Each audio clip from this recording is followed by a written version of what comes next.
Good morning, this is Erick Mulder again with Turn to God.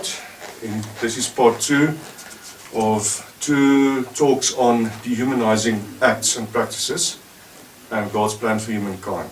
Now, if you haven't seen part 1 yet, you can just look for it under the YouTube channel, and this is part 2. Now, briefly in part 1, we discussed how dehumanizing acts strips us and keeps us from acting according to our God-given image, which is like God in the sense that we are representatives of God to each other, and that we also have certain characteristics like creativity, being able to live a meaningful life, being able to love others, and live in community with peace and love.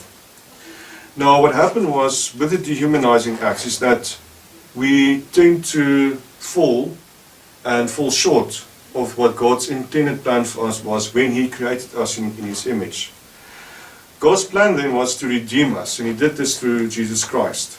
As it says in Ephesians 2, I'm going to read 2 verses. Verse 1, and you He made alive, who were dead in trespasses and sins.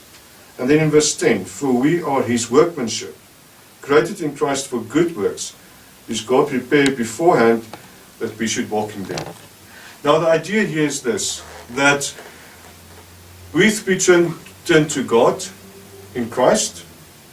God restores His image in us by working in us through Jesus Christ, as we are in Jesus Christ and with Jesus Christ.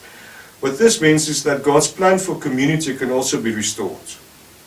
It means where we believe lies about ourselves, where we were harmed, where violent things were done to people, we can now be restored by God, in the sense that we are now in Christ and His workmanship is happening in us.